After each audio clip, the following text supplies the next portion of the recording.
I'm pretty excited to talk to you about the big power of tiny connections. And hopefully by the time you leave here in about 25, 30 minutes, if not sooner, you will have really powerful ideas on ways that you can weave connecting in with your teams, and you will have really clear understanding of why you need to do this more than ever.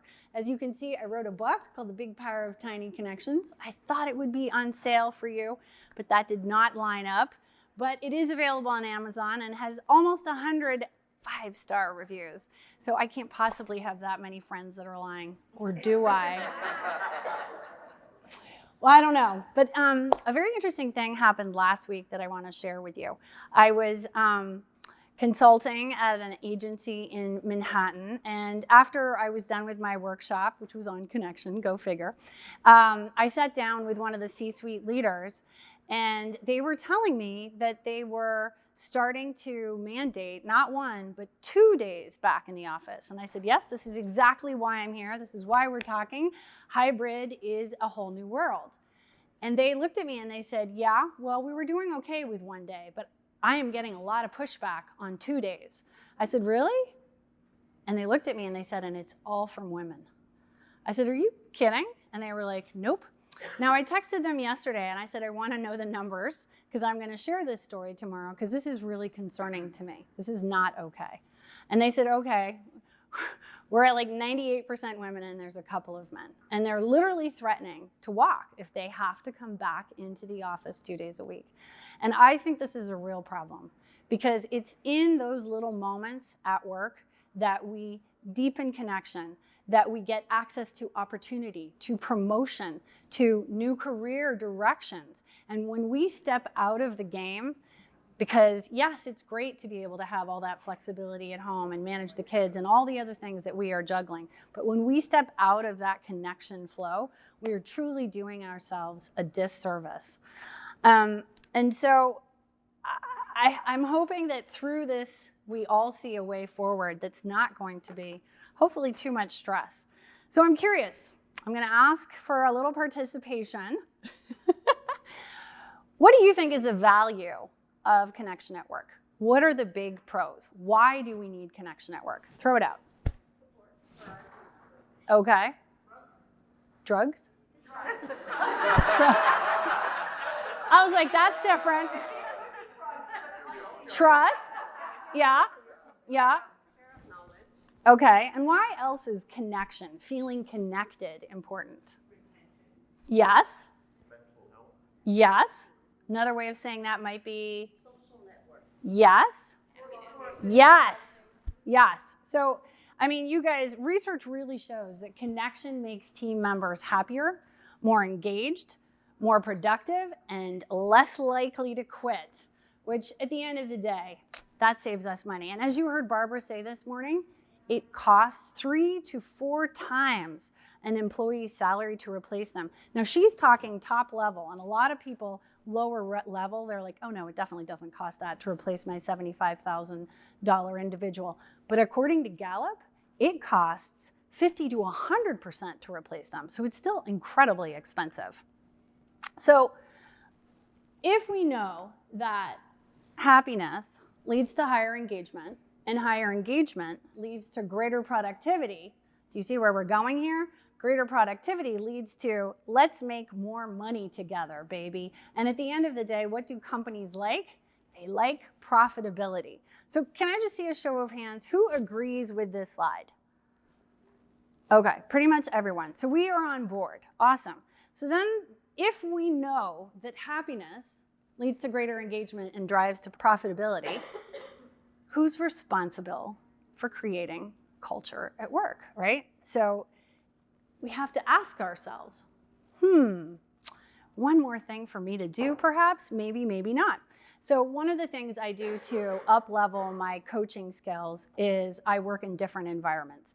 And one of the environments that I work in, they sort of pride themselves on being free-flowing. So a new person comes in, nobody particularly does the welcome chit-chat, nobody introduces them, a person leaves, see you later. And it's interesting because it creates awkwardness. And we all sort of wonder, should I be offering you to take you to lunch. Like, we're hesitant. So I'm curious, and I hear all sorts of different answers. Who do you think should take responsibility in companies for creating connected culture? Is it top management? Is it middle management? Is it the individual employees? I hear all the answers. Let's hear some, just shout them out. Everybody.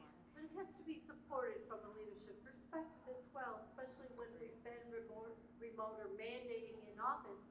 I often believe you want to get people in the office, have a little social thing afterwards, and people will come. Oh, free drinks? Oh, I know, we are such simple beings. It's lovely, really. lunch. Yeah, feed us lunch. It's so true. Okay, so I agree with everything you've just said, but according to research, the interesting thing is managers alone determine 70% of the variance of engagement. So if you're a leader, this falls on you. And now I know there's a part of you potentially that might be going, oh crap. Exactly, one more thing that I have to care about and worry about, or I'm gonna lose my team, or I'm gonna get less engagement. But what if we could ingrain connection in our days? What if it was just sort of the bedrock that we walked on in our work lives? How would that be? So I'm gonna say, we also need to understand, as you guys are sitting there going, ah, crap, one more thing for me to do. I'm curious, what are the biggest challenges to making connections at work? And that's very personal. And when you realize, and I just put that slide up and I said, as a manager, it falls on you.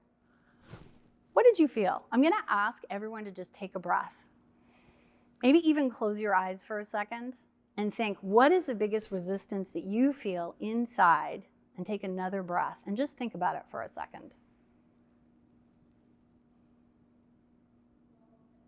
Because when we are aware of our own hesitations, it's actually really helpful, because we become more aware of ourselves and we can become more aware of those around us. So there are always themes in terms of what's holding us back, and you know them. I guarantee you know them. So for instance, I hear, I'm overwhelmed. There's just too much stuff going on. It's like a frenzy in the office. I can't make time for connection. There's time zone issues. I know team members that are literally going to bed as their other team member is getting up. So breakfast and dinner makes it really hard to have that chit chat because you're completely in different time zones and headspaces, really. And then of course, geez, I just can't be bothered. Everybody has that person on their team or knows that feeling internally. You've just given all you can on the dance floor, right? And then of course, there's no time, the classic. We are just too busy to make time for connection. And there's really just, it's a fantastic excuse. And then, I feel like this is where Tatiana ended up, with the disliking of someone. It happens, right? And I don't like you. I'm not gonna make the effort. We are humans. That's totally valuable. So, the good news is, it's not complicated to create powerful connections. And when we do, we support retention. Someone shouted retention. Did you know that 61% of people turn down job ops if they have 5 or more friends at their office? And if they have 7 or more friends, they turn down higher paying jobs. So anything that you can do to foster friendship reduces long-term expenses for your company. So great news, we've got you. So you can create powerful connections, and it's a lot easier than you realize. But before I share intel, I would like to do a little genius sharing. So this is where we're gonna have some fun. I am gonna ask each of you to think about what you are currently doing to support connection in your office. And you probably all have interesting and different ideas. So I would like you to turn to someone, preferably someone you don't know, who's sitting next to you, and share your name, and then you're each gonna get 60 seconds to talk about what you do that supports connected culture at work. I am going to throw a 2-minute timer up there. So does everybody have a partner? Everybody got, lady in the back. Okay, All right, scooch on up. Nobody bites, I think. All right, we're back to that. Okay, so here you go. Names and talk.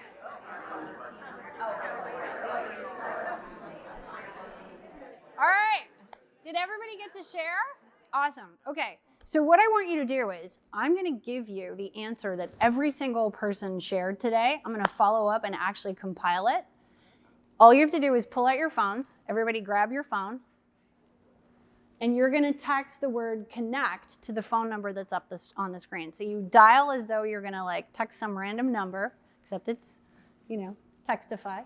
And you're gonna type in the word connect and it's gonna start asking you questions. It's gonna ask you a couple of questions and then you're gonna throw in your answer and then I'm gonna compile them and you will all get everyone's answer, which I think is really exciting. I love this. Obviously, prioritizing connection with your team, it's on you. So now that you've shared with each other, I'm gonna share some ideas that I've learned in my conversations with different companies. So how well do you know your team members? Do you know what makes them tick? Do you know their family members' names? You'd be surprised how many people idolize their pets, and yet no one at work knows their pets' names, right? Is Winston getting surgery? How's he doing? Is he okay? And the same thing applies to aging parents, as we're all in that sort of world. You could say, how's mom doing? That's good. But how many people are actually going to go the extra inch and say, what's mom's name? So that from now on, and keep notes, because we're not infallible here. How is Beatrice doing? Is she recuperating? Is everything good? And some people don't want to talk about this stuff, but they actually are excited to share about their kids' soccer games or the fact that their kid just graduated from law school. Yay. And, this stuff is important. And when you actually mark it on your calendar and you reach out and you say, how was graduation? How do you think she feels? She feels a lot more seen and cared for and part of your world. So, leaning into tiny connections just on a personal level doesn't take a lot of time, but it does take intention, right? And so getting personal at meetings, it's not what it sounds like, but you can weave people's personalities into meetings. So start with gratitude. Here is such a fun way to start a meeting. As people are joining the Zoom or the actual room, you can kick off and say, what are we celebrating? What tiny win are we celebrating? Today, my coffee was exactly the right temperature and the right sweetness. It was just perfect. That is a tiny win. Or maybe school drop-off went out without a hitch. I mean, last night, Kristen, who's running this whole show, talked about how she got a text at 7 a.m. and it just said, the day's a success. They got the kid on the bus. That is a win. But you know what the interesting thing is these tiny, tiny little, anecdotes, they add up. And all of a sudden, you start to see the people you work with in a different way. Leaving time for recognition, I think we've heard a lot about that, but at the end of a meeting, 5 minutes just to shout out, hey, thank you, Patrick, for not making me feel terrible about kicking you out of breakfast this morning. You're awesome. And then that passes the baton to Patrick. It's Patrick's turn. And Patrick says, Wendy, you're rocking. I can't wait to hear your speech later.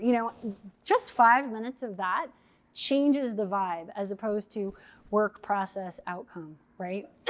Much more lively. Connecting after meetings, we have such fantastic technology. Slack can be so much fun. I literally changed the culture of I think it was like a 1,200 person agency by adding something called a free food Slack.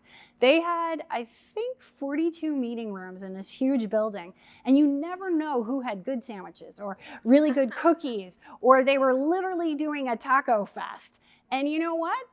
Agencies waste a lot of food. So I literally encouraged everyone to post photos of where and what was available. And hey, I can assure you I did not buy my own lunch for years. So create those water cooler moments that we're missing.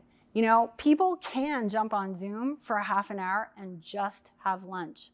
It's weird to schedule, but when you do it, people like it. Why are we always sitting? It's not fun for my hips and they don't like it. So more and more I literally got this tip from someone that works at PwC. They were doing their status meetings walking. And they were mandating that people get up and go out. And if there's a meeting that you can have that doesn't need to be in front of a computer, or you can just take photos of a deck and look at them while you're walking, go outside. Because how much better are you going to feel about the people you work with when you're getting healthier with them?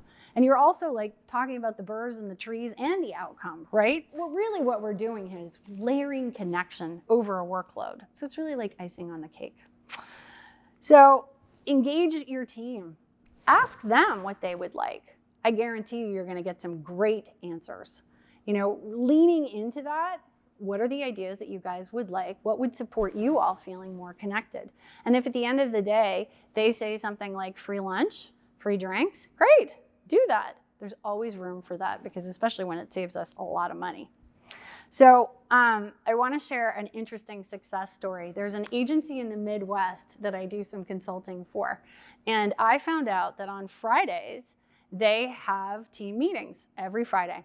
And if only like 4 of the 9 people showed up, they would play Codenames, which is actually a really fun game that you can play with people remotely or on site. And it's sort of like charades. It actually is not childish at all. It requires a fair amount of thought to play well. And this team was really loving it. And all of a sudden they were doing Friday questions where, hey, what's the greatest vacation you ever took and why? What's your favorite hangover food?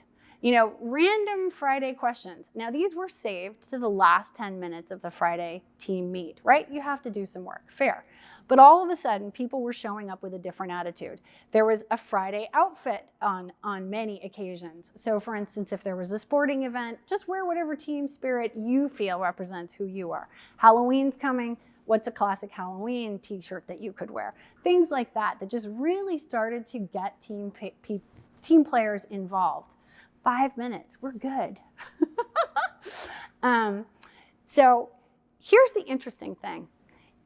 They did all the things. They did the memes, they did the kudos channel, they had this Friday fun. They were supposed to bring in $900,000 last year. They brought in 1.2. The project manager who runs this team, he didn't get promoted once.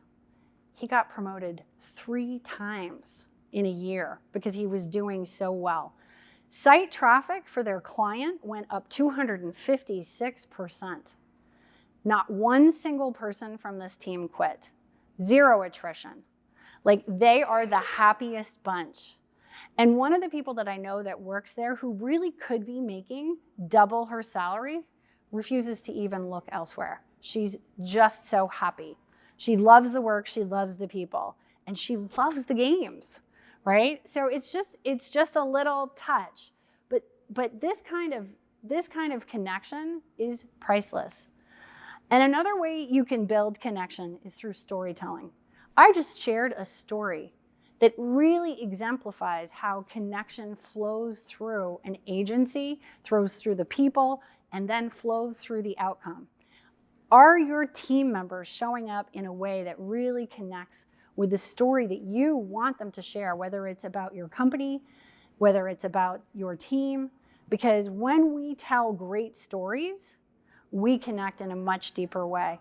And one of the trainings that I absolutely love running is called Masterful Storytelling, because it changes people's lives. It changes how we show up as people and how we connect.